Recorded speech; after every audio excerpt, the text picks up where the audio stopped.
So thank all of you. I will end the statement so we can now move to the absolutely fantastic and dynamic conversation that we're going to have here coming up. But I have to share with you, some of you that may have been here this morning may have known, may have heard this, but those of you that were not, I have to share with you one of the most apt quotes from the founder of Carl Jensen. It's one of my favorite quotes from Carl. He wrote in 1995.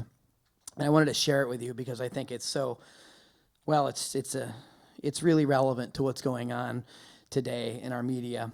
Carl wrote in 1995, "Since we will all benefit from a more responsible media, we all really should help bring it about. To do this, the corporate media owners should start to earn their unique First Amendment privileges. Editors should rethink their news judgment. Journalists should persevere in going after the hard stories. Journalism professors should emphasize ethics and critical analysis and turn out more muckrakers and fewer buckrakers.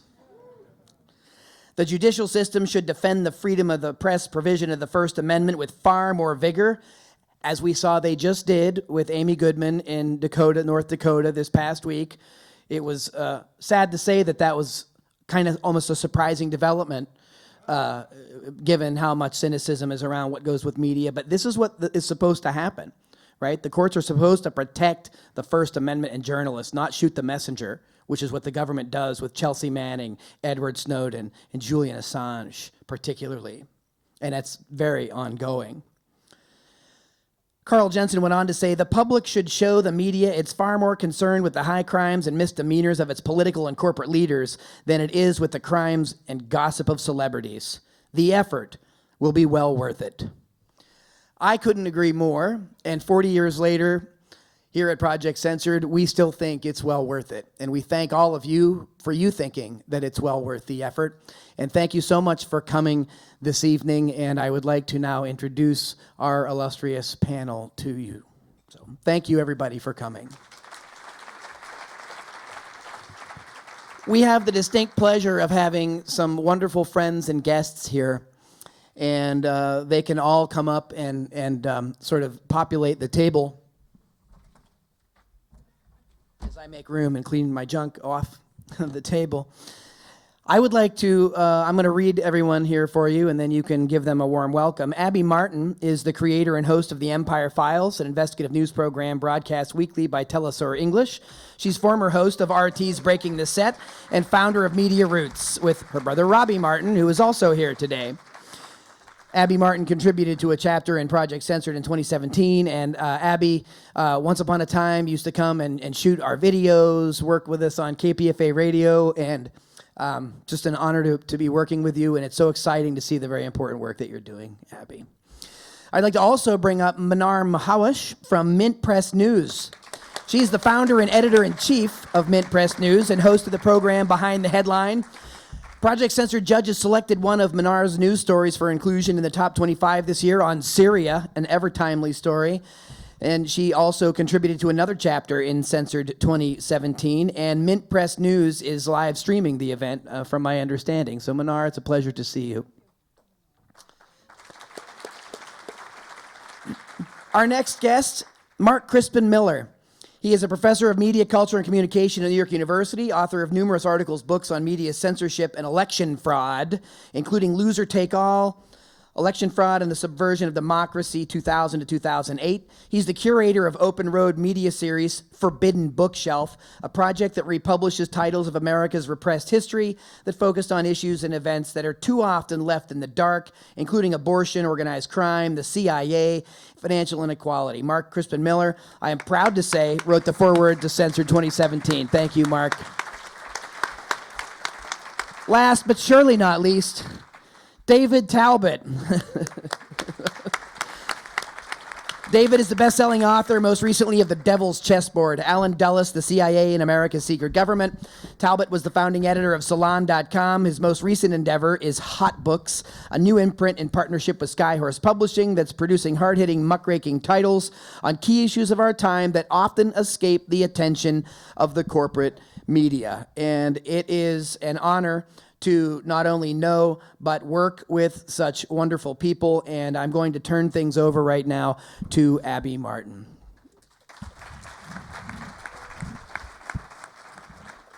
Thank you. So, is this on? Man. Great.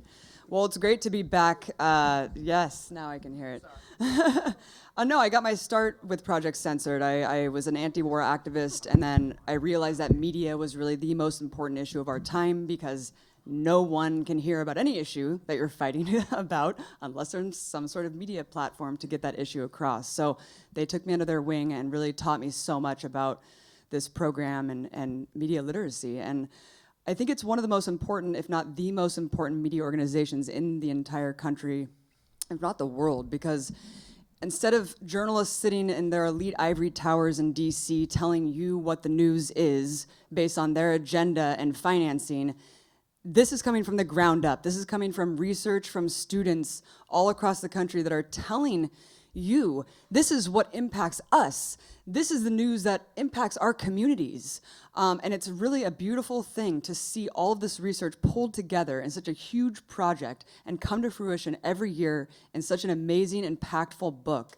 And it was easy for me working at RT because I just took the book and kind of put it in a TV form, and it was a great resource to have. And I just thank everyone so much for coming out and supporting this organization. It's insanely crucial, and really everyone needs to donate to keep this alive, because this is the most important thing we have in this country right now.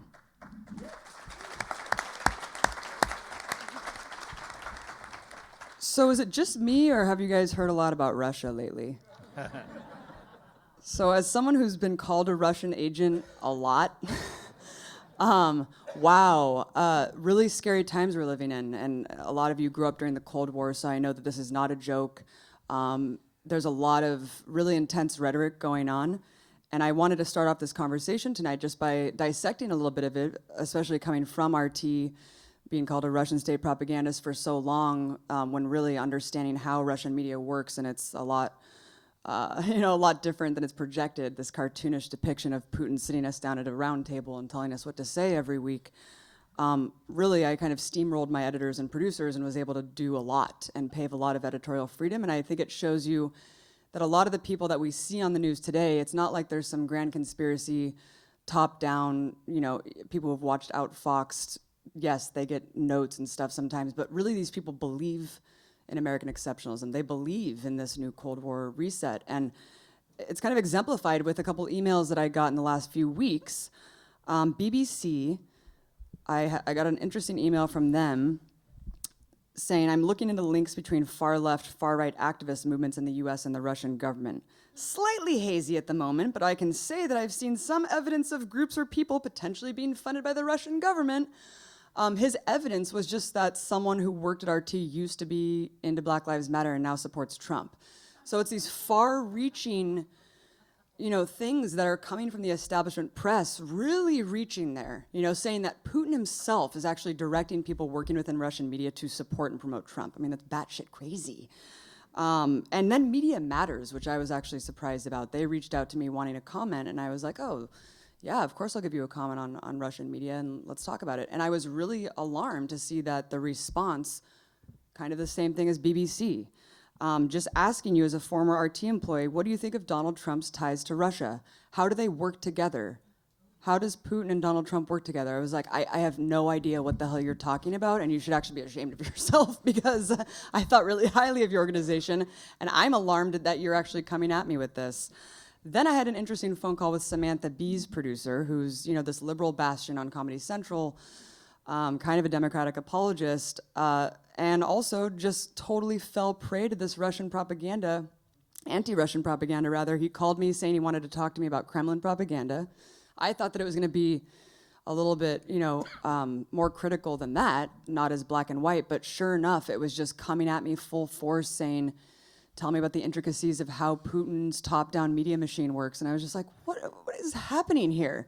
I mean, how is it possible that all of you actually believe that this is how it works, And I kept trying to flip the table and say, why don't you talk about your media? Like, look at the media in the US. And he came back at me. It was kind of a heated conversation, actually, for a while. arguing with this guy, but telling him, hey, you should reflect, our dysfunctional society, our inequality, and he was just like, well, in Russia, Putin tells them what to say from the top down. I was like, well, it doesn't even matter because we have, 6 corporations controlling 90% of what we see, hear, and read. And you might as well be, it's actually scarier when you have non-state media parroting the establishment, unquestioningly selling war, and just acquiescing over and over again. I mean, that to me is actually scarier. I would actually be more comfortable if it was actually U.S. state media. So we should all be asking I just think that everyone should take a step back with this rhetoric, and it's coming at us from all sides right now, and it's really scary, you guys. And take it from me, there is no conspiracy at the Russian. Pretty much everyone there supports Hillary. All right, so let's end that right there. But no, it's very unfounded. We're hearing right now that Russia is interfering with our elections. Does everyone remember in 2014 when the U.S. government squarely, actually, and I think there was some retaliation, said that North Korea hacked Sony in retaliation for the interview? Do you guys remember that? Huh. That turned out to be complete bullshit. All right, it was an insider from Sony trying to embarrass the CEOs there or whatever. Was there ever an apology? Was there ever a press conference? Was there ever anything in the establishment press saying, you know what, that wasn't North Korea, that was Sony executives, we're sorry about that? So I think that when we're hearing that Russia's hacking our elections and it's this insane detraction from, the rigging of the actual election, and we'll talk about that word and how it's been hijacked too, but I think that we should all take a step back and just remember that we've been lied to over and over and over again. And when the establishment's on a beat, we have to ask why. I wanted to turn it over to Mark first, and this is an amazing panel, by the way. Everyone, if you don't know who these people are, definitely get into their work. Mark, incredible to have you here. New York University professor, media studies, incredible inspiration to me. Mark, you grew up during the Cold War, and you've been a media analyst for a long time, and I wanted your insight on why you think this is pumping up now, because it's not like we're fighting a communist state anymore. It's an oligarchic capitalist Right. state. Well, it is mind-boggling. I mean, I've been studying the media as a critic since the late 70s, right? And as you note, I grew up during the Cold War. Mm-hmm. And I can't say I've ever seen anything like what we're living through now, for the mind-boggling mendacity of the stories we're hearing. I mean, absolute fantasies flung at us as gospel truth, for the stridency of the propaganda, and for the unanimity of the propaganda. And by that I mean not only that the corporate press seems to be univocal, everybody basically reading from the same script, but also for the fact that the entertainment media and the so-called left press often re-echoes what we're getting from the mainstream. You can get the same vision of Putin, for example, as a kind of reincarnation of Stalin from House of Cards, in its worst season, second season, and from Saturday Night Live, right? They play it for laughs. That you get from the so-called liberal media. And then it's variously re-echoed, by Amy Goodman and others. It's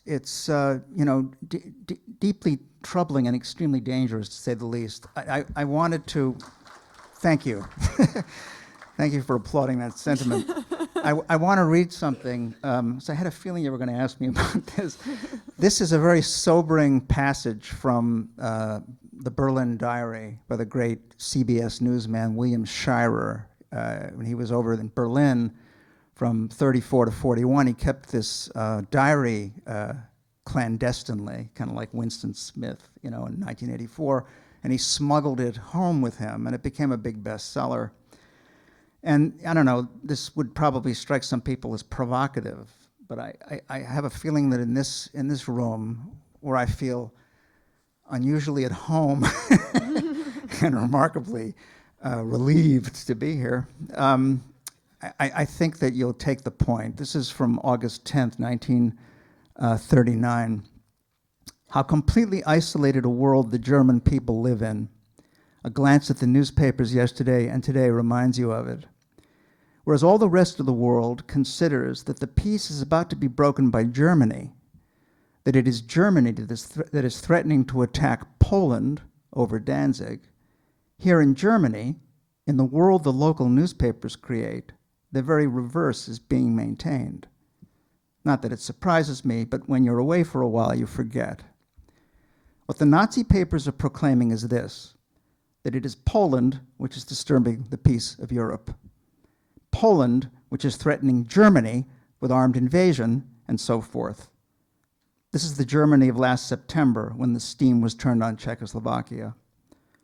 Poland, look out, warns the BZ headline, adding, answer to Poland, the runner amok against peace and right in Europe. Or the headline in Der Führer, daily paper of Karlsruhe, which I brought on the train. Warsaw threatens bombardment of Danzig. Unbelievable agitation of the Polish arch madness. For perverse perversion of the truth, this is good. You ask, but the German people can't possibly believe these lies. Then you talk to them. So many do. Okay? Now, I think this is exactly like what we're getting now, right? You've got a coup in Ukraine, demonstrably quarterbacked by Hillary Clinton's State Department. We have the evidence. It's clear, right? We know this is a fact because the conversation between Victoria Nuland at the State Department and Jeffrey Pyatt, the U.S. ambassador to Kiev, is explicit. They are managing the coup. They're picking out those Ukrainian politicians who are going to comprise the next government, right? This is reported in the New York Times as evidence of Russian hacking. That's the way they cover the story. Mm-hmm. And the response from the White House is they're very concerned that the Russians would take this liberty. Nothing about the content, does it sound familiar, right? Nothing about the content of the material.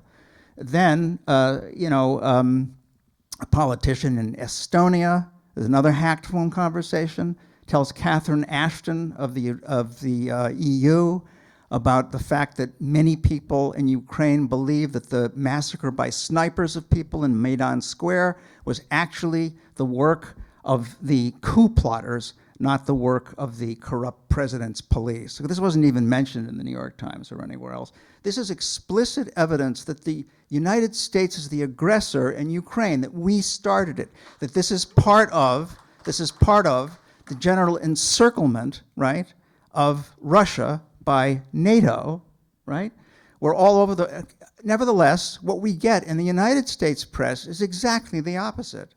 That, Putin is invading Ukraine. No, Putin has invaded Ukraine. There's been an invasion of Ukraine. You all remember this invasion of Ukraine, right?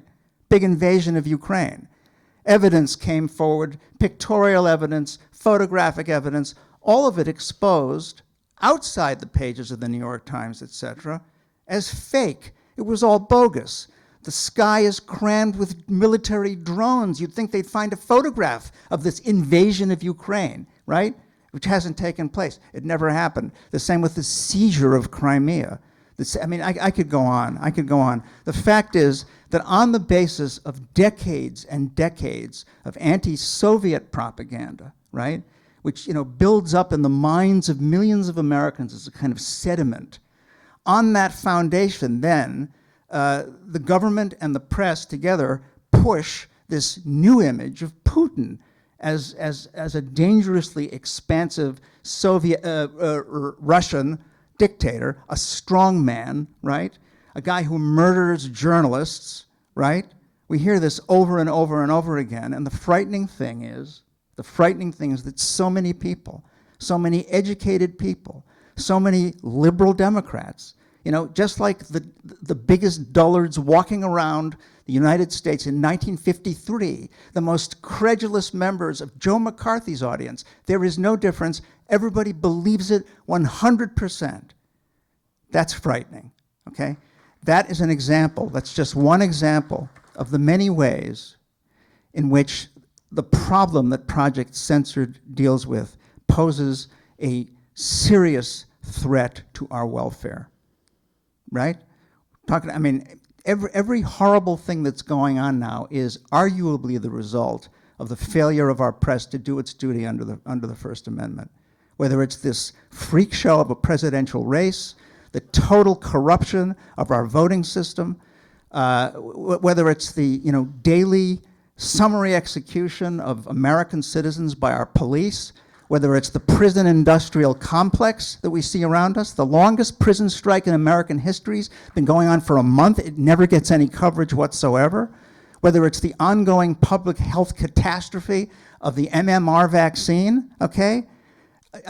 That may strike some people in here as a crackpot notion. That response is also based on yet another staggeringly successful propaganda drive by our free press, right? And as you say, Abby, it's absolutely true. The propaganda is all the more effective for the fact that we appear to have a free media system independent of the government, that it is not state-controlled. We hear this endlessly.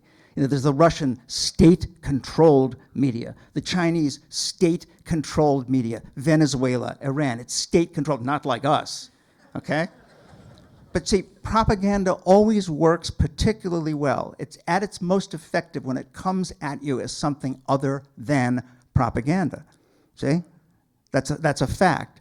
So RT, it doesn't make any secret of its connection to the Russian government. It's overt. And for that very reason, I think, its people tend to function more professionally as journalists than these abysmal hacks who work, throughout the American press, which represents itself as free, as independent, okay?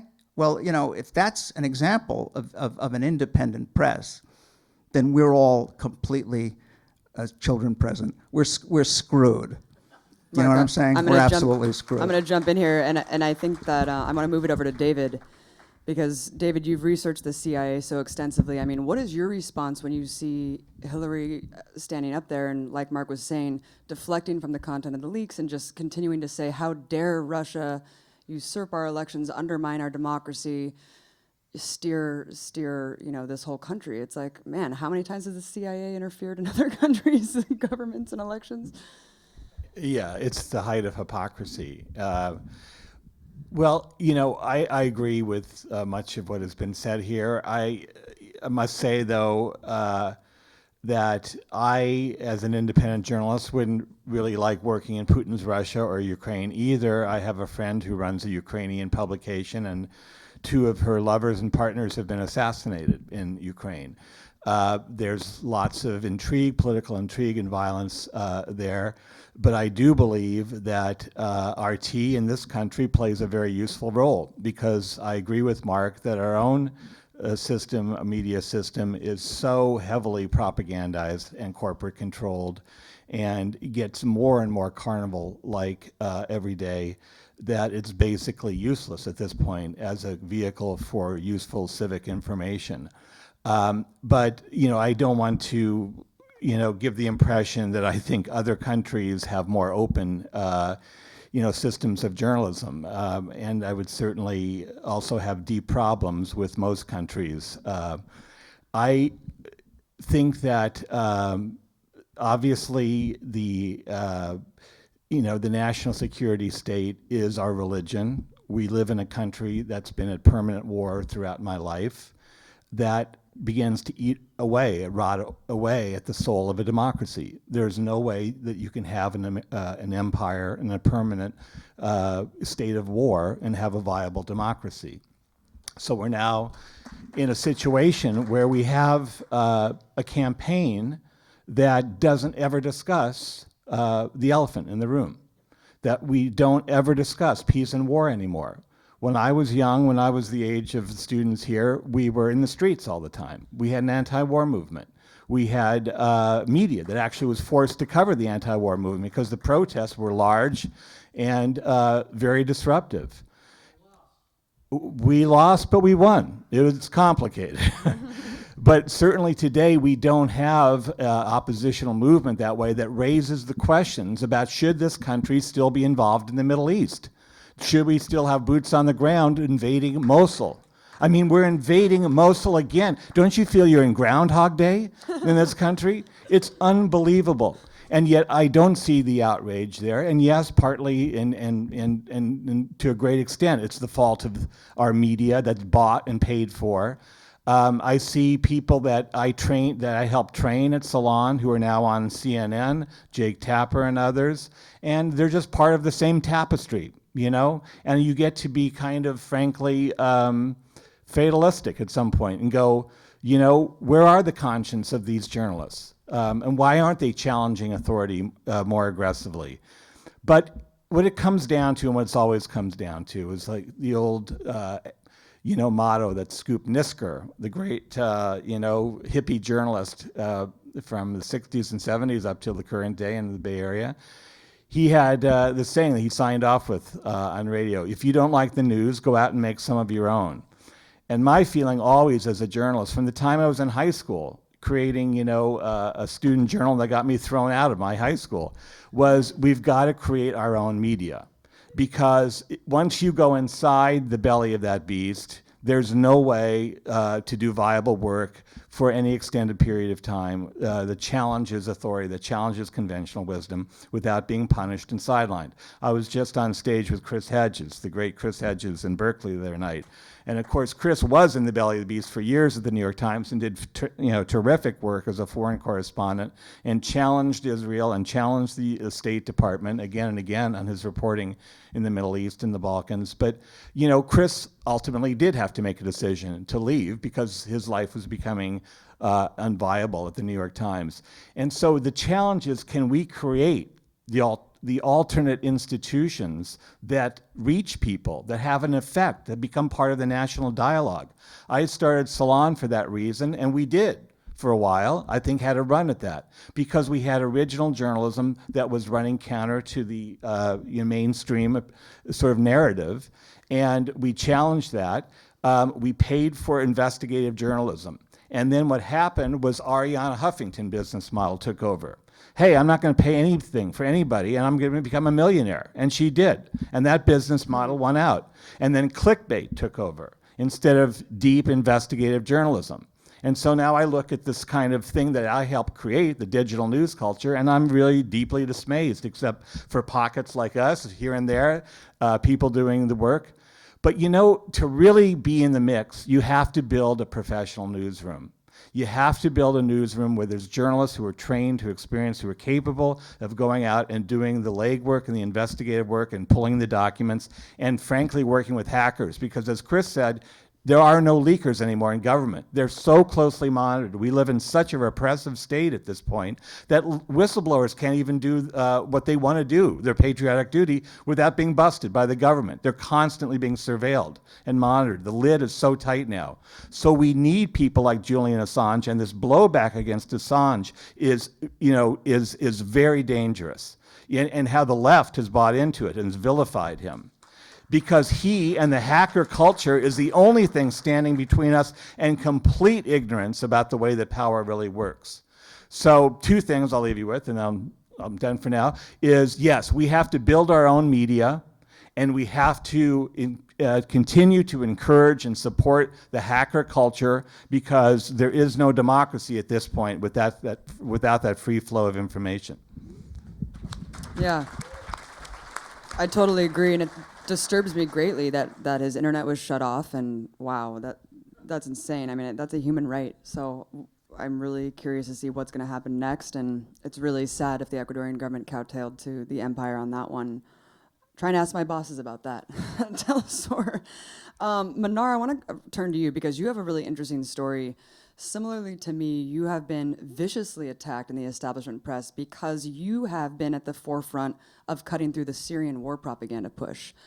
2 years ago, the Ghouta chemical weapons attack, even Colonel Lawrence Wilkerson, who wrote the anthrax speech for Colin Powell at the UN, told me that it's completely unfounded, and everyone in the intelligence community knows that it was not Assad that carried out that attack. Mnar was on the front lines with that story and came under insane heat for publishing it. Mnar, first I wanted you to talk about that story and also talk about, you've been covering the propaganda since, and this is one of the hotbeds of propaganda right now, where it's extremely hard to sort through the deluge every day coming at us. So talk a little bit about what happened to you and what's been happening since in the country. Oh, sorry. No, thank you. Thank you. First of all, I'd like to thank everybody for being here today, and I'm absolutely honored to be sitting among some amazing journalists here and professors and media literacy experts. I'm sure many of you have heard the fight for Aleppo, the fight for now Mosul, the fight for Kirkuk, and the fight for, I would say, Ghouta, the Ghouta chemical attacks. And I really would like to piggyback on the point that David just made that we need journalists to be on the front lines to really challenge the government narratives that promote and justify wars.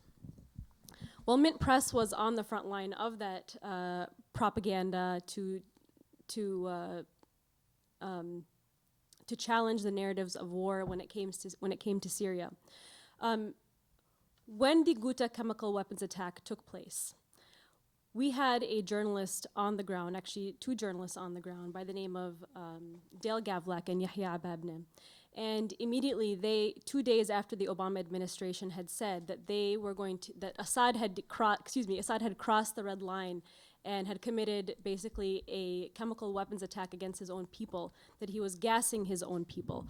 Our reporters on the ground actually interviewed people, Syrians in Ghouta. They interviewed rebels themselves that were part of al-Nusra Front, who were occupying many parts of Ghouta. And they had spoken to these people on the ground, and they were at the heart of this story. 2 days after President Obama had made this announcement that Assad had gassed his own people, he had crossed that red line, and that we, the United States, were going to take war action in Syria. And we're ready to start airstriking to get rid of the Assad government.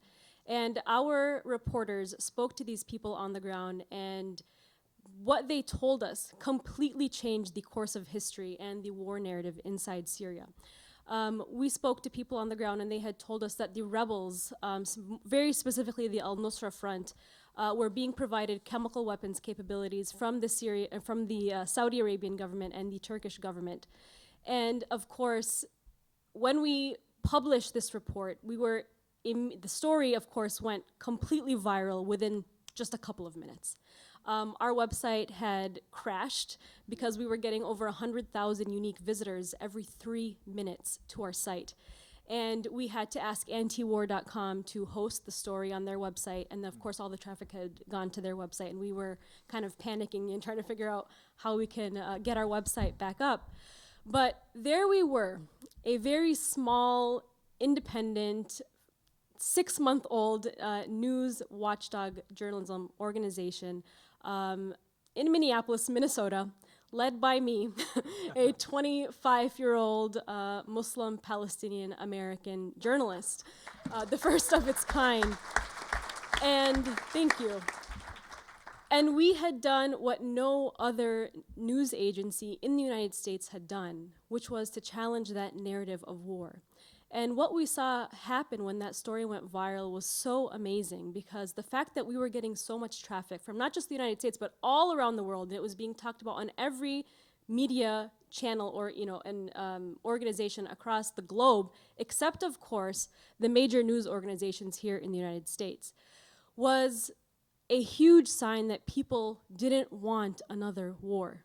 People were so tired of the propaganda. They were so tired of the lies that we were being fed to justify that war. And so it was a very, very amazing feeling.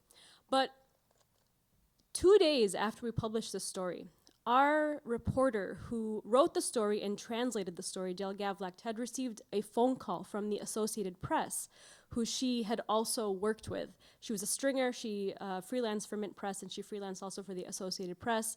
And they had called her and said, "What are you doing putting your name on this story? You need to get your name off of this story." And I don't think they told her the reason why, but she immediately called us and said, "I believe that the Saudis themselves have contacted the Associated Press and have demanded that they get away from this story," because in her byline, it had said that she worked for the Associated Press, which gave the story a little bit more clout since we were a very new journalism startup. And she immediately said, "There's no way I'm going to remove my name. Like, this is our story. We did this, and I'm proud of it, and, we don't want to be a part of the next war." Literally an hour later, I got a phone call from Dale trembling in fear. She had received another phone call from the Associated Press saying that if she did not remove her name off of the story, that they would end her career and she would be done. And of course, we didn't know what to do with this. I was a new editor and we were a very small staff and we didn't really know what we were doing. All we knew is that we had stopped the first war from happening. But just a couple of weeks after the story had gone viral, Dale Gavlek came under the pressure and she retracted her involvement in the story. And of course, I came out and made public statements that yes, she wrote the story and so forth. But immediately to discredit the story, the media establishment here in the United States, from the BuzzFeeds and several other so-called leftist news organizations that were parroting these war narratives to justify the war in Syria, came and attacked me directly. And of course, it was nothing more than an assassination, a character assassination. And they used the fact that I was young. I was a 25-year-old woman. They used the fact that I was a woman. They used the fact that I was Muslim, I wore hijab, all of these things against me to try to distract from the true contents of the story and smear me and Mint Press as this Assad front in the United States and this Russian, agency that was being funded by Putin. So it was very similar to what Abby had gone through. But the story of the Ghouta chemical weapons attack is still an ongoing story. And I'm not talking about just with Ghouta, but I'm talking about the narrative of that war in Syria to get more US involvement into that region continues, and it keeps transforming. And it does feel like Groundhog's Day almost every couple of weeks. The story moved from Ghouta, then it moved to fighting ISIS, and then it moved to recapturing Aleppo. And something that we need to remember about Aleppo, which is what is so important here, is that Aleppo is not one city. Aleppo has been split up into two. And the media has really painted the story of Aleppo as besieged and is basically the Russian government and the Assad government are raining down bombs on innocent civilians. And now we have the white helmets who work very closely with Al-Qaeda and Al-Nusra Front inside Aleppo, who are actually being funded by USAID and other British organizations to kind of control the narrative about Syria. Aleppo, the story of Aleppo that we're not being told is that eastern Aleppo is only 200,000 people. It's occupied by over about 200,000 people. The rest of the people have actually fled. They fled because Al-Nusra Front and Al-Qaeda, who are now openly receiving funding and arms from the US government, have taken over the city and have actually besieged the city. And that's the story behind Aleppo that we've been challenging. And of course, we have been continuing to challenge the war against Syria, and these attacks by the media continue. And the more we talk about Syria, the more we are vindicated, of course, by the Hillary emails and how the CIA was on the ground in Syria, fomenting unrest there and arming rebels and creating the sectarian civil strife there. Mark, did you want to add something? Yeah, I wanted to follow up on that story about the AP's threat to professionally assassinate your colleague, and I want to use that to respond to your just point about the real physical danger that reporters are in places like Ukraine. I think it's important for us to recognize that in order to protect propaganda narratives on which a tremendous amount of money depends, the state and its enablers in the press very often will go to almost any lengths. Now, I wish I could say that in the United States, journalists are never at physical risk the way they are in places like Ukraine or Iran or other places like that. But we know from the story of Michael Hastings and many other reporters, all too many other reporters, going all the way back to Dorothy Kilgallen and Charles Horman in Chile and Danny Casolaro, Gary Webb, whose story is a little bit different, but all too similar. I mean, it can be, existentially dangerous to reporters to go too far in exposing the falseness of an important narrative. But for the most part, it doesn't work that way. It works through the use of an extremely effective propaganda meme that we'll be talking about tomorrow at the panel with the great Lance DeHaven Smith, and that is the conspiracy theory meme. If anyone dares to raise any questions about these all-important narratives on which billions of dollars depend, they are finished professionally. They will be tagged conspiracy theorists. And as I say, tomorrow we'll be talking about precisely how the CIA managed to make that happen, because the agency was actually behind the spread of that meme throughout US journalistic discourse, specifically in the late 60s, in order to protect the propaganda narrative of the Warren Commission report. It was people like Mark Lane and Edward J. Epstein were raising, questions. You write about this, about that report, completely legitimate questions that to this day are controversial in the mainstream press. The agency came up with the brilliant idea of getting its propaganda assets and friends in the media to demonstrate that these were conspiracy theorists, cranks, and that their assets should use the following 5 arguments to discredit this work. And these are arguments that are still being used today, So the problem is compounded by in other words, the problem of the state's ruthless protection of these propaganda narratives is now compounded by the fact that we have the internet, we have mid-press news, we have RT, Telesur available online, we had Salon and so on. The Intercept, exactly. Counterpunch, right? Mm-hmm. This makes the task of protecting these propaganda narratives basically impossible, And I can say, I'm not known for my cheerier sentiments, but I have to say that it is tremendously hopeful as far as I'm concerned that we now live in a media culture where it's possible instantaneously to get the other side of the story, and this has had a dramatic effect on the attitudes of young people, right? We've heard some terrific students here tonight. I can attest from my own experience in the classroom that students are noticeably less intimidated by the conspiracy theory meme than they used to be, because it's so easy now to get the truth, This, I think, in part accounts for that bizarre and often terrifying stridency with which the press is now attacking people like us. Abby knows, and some of the other people in this room know, that Vice is actually trying to get me fired from my job at NYU because of my affiliation with the 9/11 Truth Movement. This is a story I can tell at some other time. It's pretty funny, actually. Oh, that I'm going to be fired? No. Okay. That's cold. That's really cold. I don't know what I did to you to deserve that.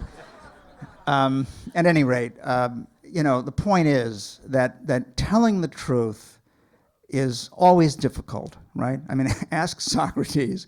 It's always difficult. It's extremely difficult in conditions of empire. And it's extremely difficult in conditions of empire threatened, which is basically what we have today. Abby, can I just... Sure. Thanks. Sure. I just wanted to, because I didn't fully answer your question earlier about CIA manipulation of the media. And so, yeah, this clearly continues. I wrote about it in my latest book, going back to the Cold War days, and Mark alluded to some of that. I found after the Warren Commission released its report on the JFK assassination, Alan Dulles, conveniently, the former head of the CIA who had been fired by Kennedy, was sitting on the Warren Commission. And Newsweek, the head of the Washington Bureau of Newsweek, I found correspondence in Alan Dulles' own papers at Princeton.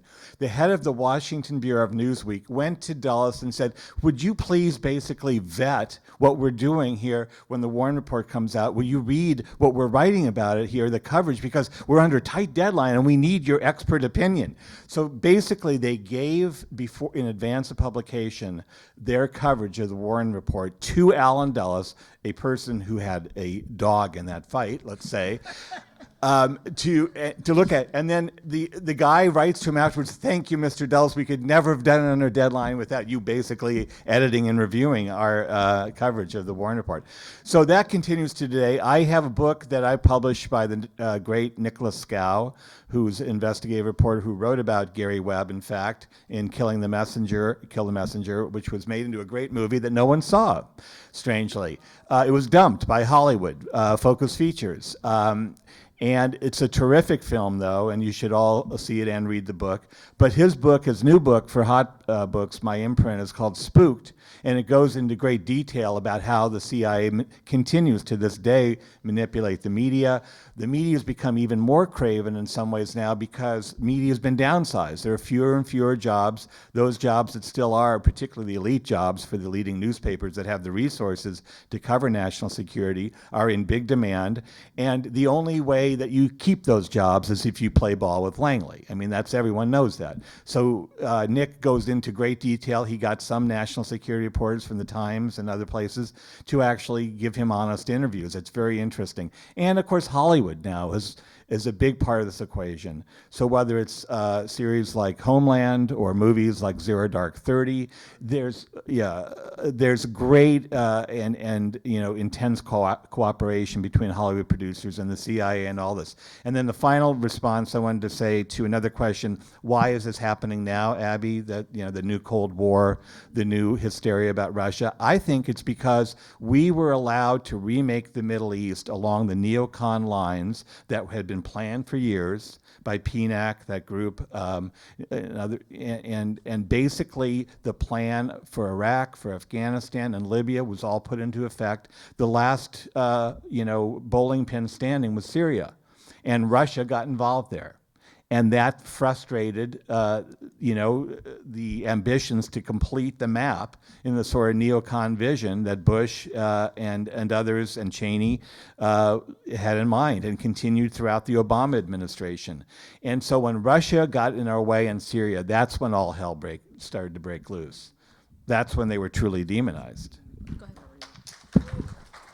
Yeah, absolutely. And I think that Hillary's continued call for a no-fly zone is extremely dangerous, and she keeps doubling down on it. At this point, it's batshit crazy because it actually means a direct confrontation, not only with Syria, but with Russia. They have bases in Syria.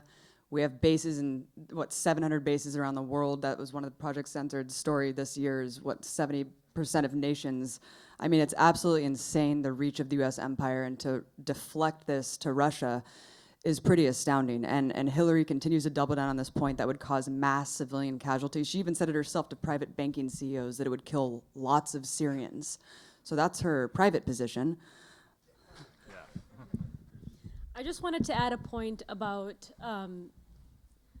the smears and the attacks that go against journalists that we undergo.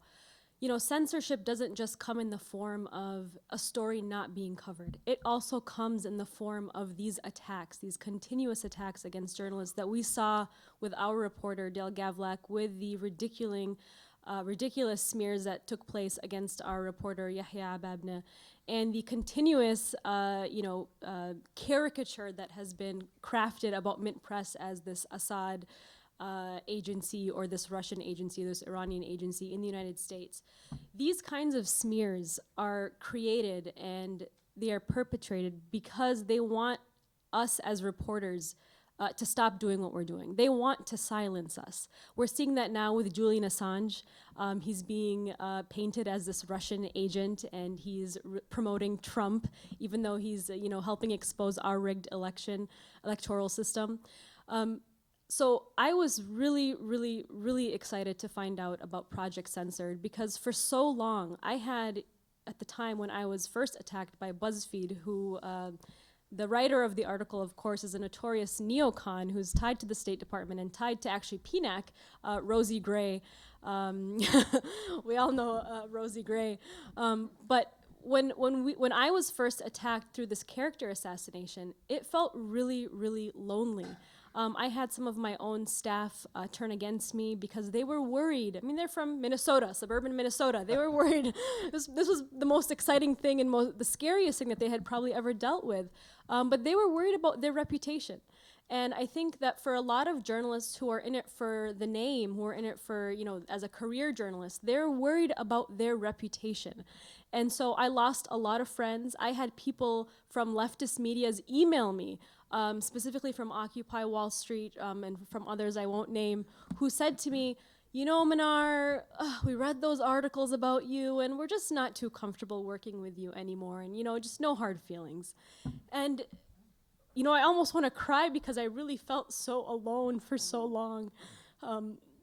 And then with the constant, media propaganda that was being perpetrated against Muslims constantly, it just feels like, you don't have allies in the system. And of course, I met Abby right away, and she was really excited to share our story and hear about what we had gone through. And then through Abby, I actually met Mickey. And so I really, really am touched by everybody that's here today and by these groups of people and by what Project Censored is doing. It really, when I saw, what I had written in Project Censored, I honestly was brought to tears because for 3 years, we were continuously being smeared and attacked by the very people that we thought were on our side, and they weren't on our side. They were in journalism for the name, for the reputation. They weren't in it for the real mission, and that's why I always advocate for an alternative to the alternative media, which is what Mint Press is trying to do. So thank you so much.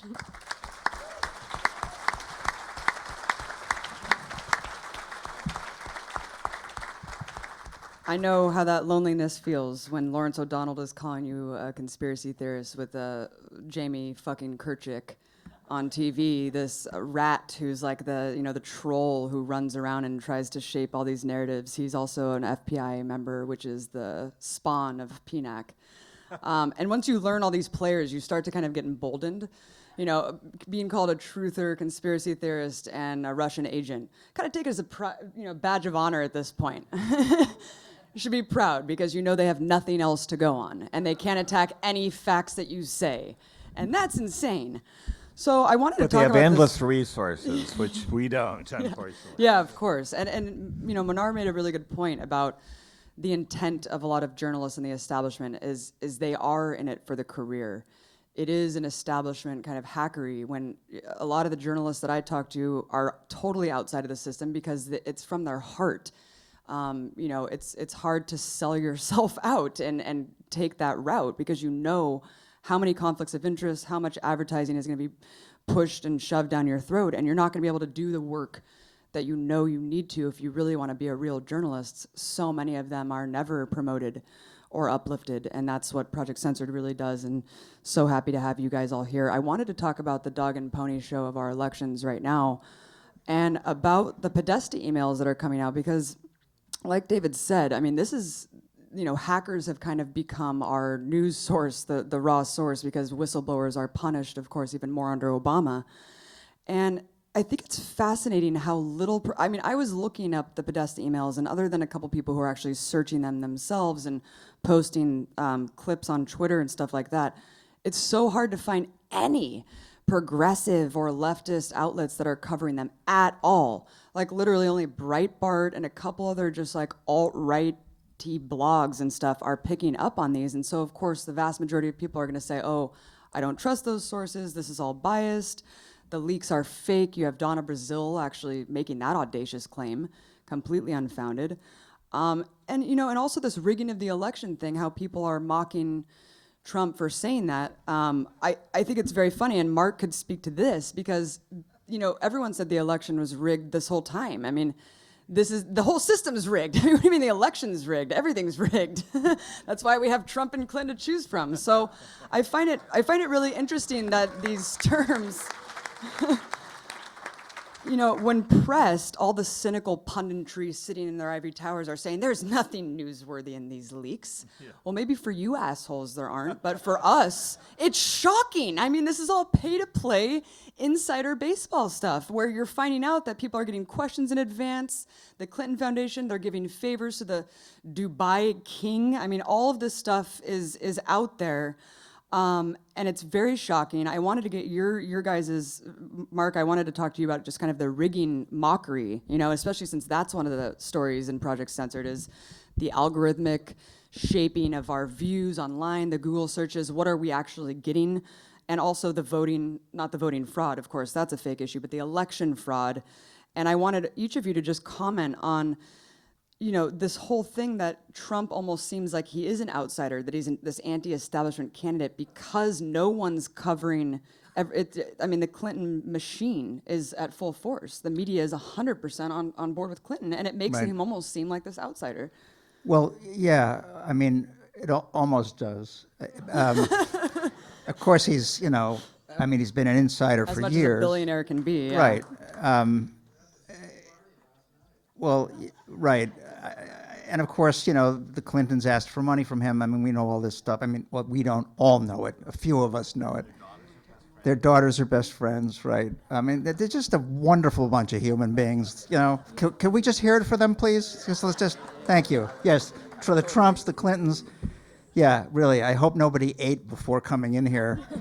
Well, Trump performs a very interesting sort of service, and whether he's witting or not, who knows? It's impossible to tell, because he's such a volatile, thin-skinned sociopath. You know, it's hard to imagine him having the discipline to do a kind of deliberate thing. So whether he's been manipulated into it or not, he is performing an invaluable kind of disinformation function. We call it poisoning the well. If he says it, it has to be false, right?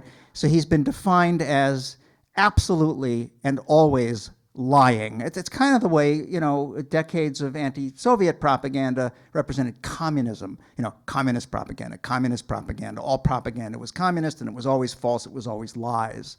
Everything Trump says is false. Hillary will say after one of his extended riffs at a debate, well, everything that Donald just said is false. Well, actually, often that wasn't true. That was false because some of the things he said were false, right? But mixing them together in that way, you know, enables us all then to brush off everything he said when, in fact, he was absolutely right to say there's no evidence that Russia hacked the DNC emails. That's actually true. And Hillary's response to that was false. And when he says that the system is rigged, there is a very important grain of truth in that, because we've had several elections stolen, not by Russia, right? He's wrong in the way he thinks that it's going to be stolen, because he keeps talking about voter fraud, which is a Republican meme that goes back to 2000 and has been used to get these voter IDs laws passed in order to disenfranchise more Democrats. Nevertheless, there's a very important element of truth there, that now the entire political establishment and all the press, all the way over to the left, are all strenuously hollering is simply completely groundless, that our elections cannot be hacked or rigged. It can't happen unless Russia does it. Okay, Russia might do it. Okay, they might do it because Putin. He's going to steal our election. He's going to murder our journalists. He's going to rape our women. He's going to kill our buffalo. You know, all that stuff that Putin does, because Putin is horrible. Putin is like Hitler, as Hillary has told us, right? So the essential fact is the one that you mentioned, Abby, that there's tremendous amounts of election fraud and vote suppression that go on, that both parties allow it to happen and carry it out, and it was just used to deprive the only legitimately popular candidate in this last election season of the nomination, and that was Bernie Sanders, right? He was, without a doubt, demonstrably the people's choice. He would have wiped up the floor with Donald Trump, okay? Well, they couldn't let that happen, because the propaganda narrative they want to sell is it's got to be Hillary. We need neoliberalism to continue.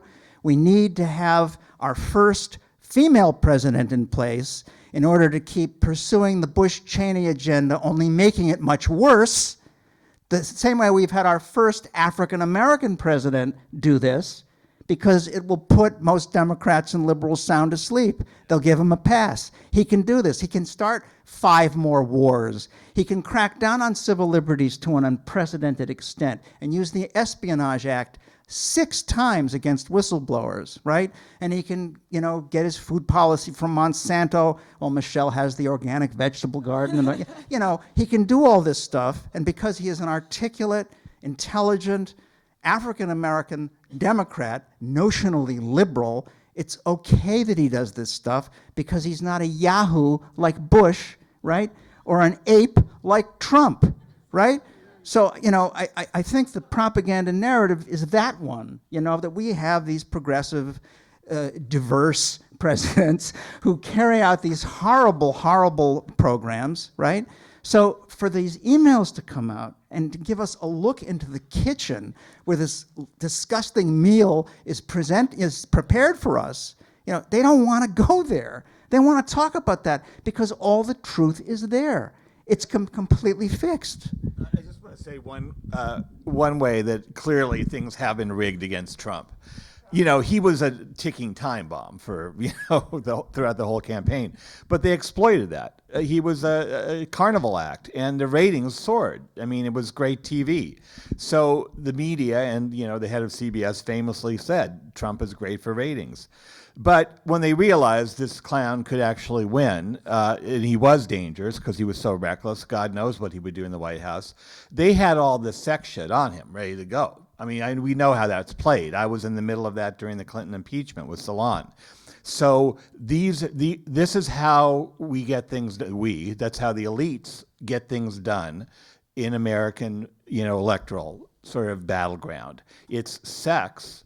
All the things that guy said and did about Muslims, about Mexicans, everything, but none of that really could bring him down until they had that tape. And of course, he had to be saying this shit on the bus with stupid Billy Bush.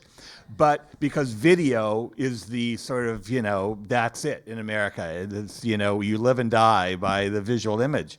So, but look, that was planned. Clearly, Trump's right. They had it ready to go. They let it blow up right before the debate, and it was incredibly effective. So that's the way they played it. But I mean, there again, how insane is this that we have a situation where the liberal elites in this country, and again, Chris Hedges is very articulate about this, have allowed the system to deteriorate to such an extent. The Democratic Party has abandoned the working class, has abandoned the labor movement, has abandoned the deplorables, as Hillary affectionately called them, in this country, and has allowed a quite significant part of the American population, given how hollowed out American industry and the economy is, to fall into the hands of these dangerous charlatans. And so this guy obviously was too buffoonish to make it all the way. But think about a Trump who's more sophisticated in the future, because they're coming. They're on the way. And they'll be much more shrewd and effective next time around. And then we're really going to have to be concerned. America has now a situation where we need scapegoats, we need victims, we need what Noam Chomsky calls non-people, unpeople, to destroy, to exploit and destroy. And it's Muslims suddenly. In the last 15 years, okay, we're going to pick this part of the world. When I was young, Vietnam was suddenly going to invade our country. Gee, that didn't happen, did they? They got integrated somehow into the global economic system. Everyone's fine with Vietnam now. It's a bizarre and sick and toxic culture and system that we live under. It needs to demonize certain populations in order to give us a rationale for continuing our war machine. The war, it's no longer just the military-industrial complex. We are the military-industrial complex. Everything in American society has become militarized. When Colin Kaepernick stood up and challenged the national anthem, all hell broke loose, right? Because we just went along with all that. We would go to sporting events, and now it's not just one anthem you have to stand for. You have to stand in baseball games, the seventh inning for America the Beautiful. You have to watch flyovers, the military flyovers. You have to watch our troops being honored. We don't honor our troops. We throw them away after they're used. And we go to the hot dog stand, and they're showing us ads for the Army. Sign up. It is creepy and Orwellian. And we're like frogs in the boiling water that we haven't realized this. We've raised our children now with these militarized videos, with militarized sports. Everything is militarized. You should read a book by Barbara Ehrenreich's daughter, Rosa Brooks, an amazing and really, I think, disturbing book. She is the daughter of socialists, famous socialists, authors and professor, John Ehrenreich and Barbara Ehrenreich. And she wrote a book. She became a lawyer for the Pentagon during the Clinton and Bush administrations. And she, at different points in her career, actually had to sit in on the drone assassination meetings. Who are we going to kill? Her professor from Yale, who was her mentor, was also involved in those. And he said to her, I'm looking at pictures of young people your age, college-age students, like I'm looking at the applicants for Yale Law School. They're the same age, except these are people we're going to kill. Young Muslims overseas who have decided to resist this overpowering war machine and are now being targeted, and they don't even have all the information for them. They're signature strikes, many of these. They kind of think they're guilty, but we'll never know for sure. And this is Barbara Ehrenreich's daughter sitting in on this. She writes about how American society has become so militarized now, the New Deal programs, the social programs are so devastated. The only functioning part of our society is the military. She lives on a military base because not only did she become a Pentagon lawyer, she married a career officer.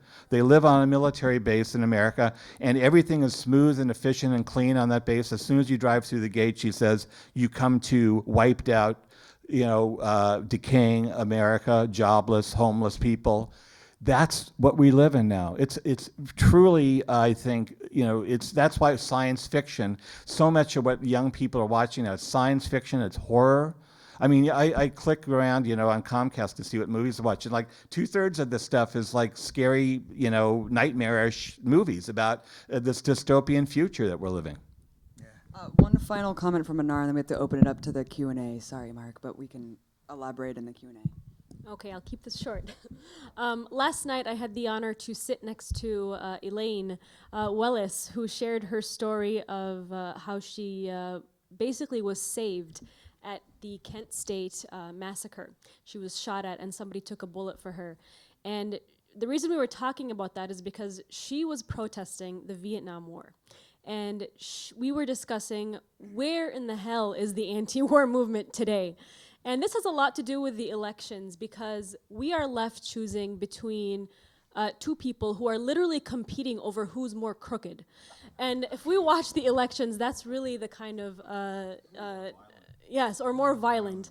We're being told that Donald Trump, he doesn't want to allow Muslims into the country. He hates Muslims. But no mention, of course, that Hillary Clinton has no problem dropping bombs on Muslims, and her advocacy for regime change across the entire Middle East, from the Iraq War to Libya to Syria, and her funneling of weapons, as WikiLeaks has provided us, weapons to ISIS directly into their hands and directly into the hands of dictatorships across the world.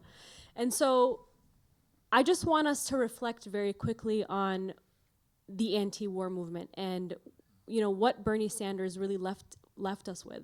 I really truly believe that Bernie Sanders had really good intentions, but let's face it, he helped co-opt the left into the Democratic Party. He convinced young liberal Americans that, you know what? Everything I just told you about Hillary Clinton, just kidding. Vote for her. Vote for her. And don't vote for a third party. We have candidates like Jill Stein, who this week was in the hospital. And she gave better answers to the debate in a hospital bed than Donald Trump and Hillary Clinton combined. Yet she is the silenced candidate. And so I hope that we'll all consider voting third party, because right now we are being told that a vote for third party is a wasted vote. But that's exactly how we get candidates just like Hillary Clinton and Donald Trump. If we actually voted based on our conscience, and we would vote for a third-party candidate of some sort. I'm not telling you who to vote for, but somebody from a third party, and that would start a revolution. Yeah. So I want to thank everyone. I want to thank Abby Martin, Mnar Muhawesh, Mark Crispin Miller, and David Talbot.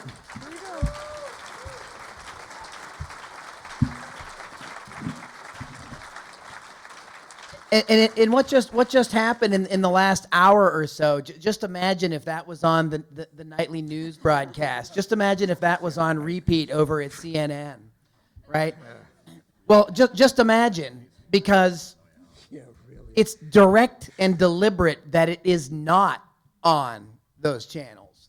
It's not an accident, and it's not news judgment. If it is, it's terribly poor news judgment, right? And so these folks are doing a lot of amazing work. So we're going to do a Q&A right now. It's going to be, we have about 20 minutes, maybe, but max, because we do have to clear out of here, and the university folks that are working, a lot of student workers, they have to clean up and get out of here. So I'm